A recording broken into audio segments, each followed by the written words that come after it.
एक वृद्ध व्यक्ति अपने बहू बेटे के यहाँ शहर रहने गया। उम्र के इस पड़ाव पर वह अत्यंत कमजोर हो चुका था। उसके हाथ कांपते थे और दिखाई भी कम देता था। वो एक छोटे से घर में रहते थे। पूरा परिवार और उसका 4 वर्षीय पोता एक साथ डिनर टेबल पर खाना खाते थे। लेकिन वृद्ध होने के कारण उस व्यक्ति को खाने में बड़ी दिक्कत होती थी। कभी मटर के दाने उसकी चम्मच से निकलकर फर्श पे बिखर जाते, कभी हाथ से दूध छलक कर मोज पोछ पर गिर जाता। बहू बेटे 1-2 दिन ये सब सहन करते रहे, पर अब उन्हें अपने पिता के इस काम से चिढ़ होने लगी। हमें इनका कुछ करना होगा, लड़के ने कहा। बहू ने भी हाँ में हाँ मिलाई और बोली, आखिर कब तक हम इनकी वजह से अपने खाने का मजा किरकिरा करेंगे, और हम इस तरह चीजों का नुकसान होते हुए भी तो नहीं देख सकते।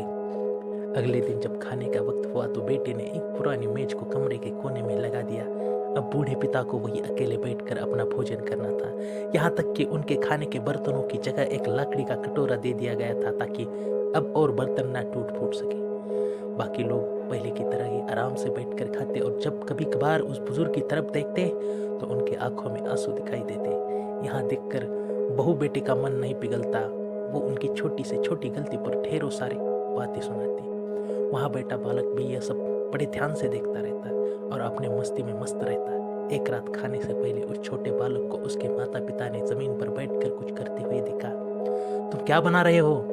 पिता ने पूछा। बच्चे ने मासूमियत के साथ उत्तर दिया, अरे मैं तो आप लोगों के लिए एक लकड़ी का कटोरा बना रहा हूँ, ताकि जब मैं बड़ा हो जाऊँ तो आप लोग इसमें खा सके। और वह पुनः अपने काम में लग गया। पर इस बात का उसके माता पिता पर बहुत गहरा असर हुआ। उनके मुंह से एक शब्द भी नहीं निकला और आंखों से आंसू बहने लगे। वो दोनों बिना बोले समझ चुके थे कि अब उन्हें क्या करना है। उस रात वो अपने बूढ़े पिता के वापस डिनर टेबल पर ले आए और फिर कभी उनके साथ अभद्र व्यवहार नहीं किया।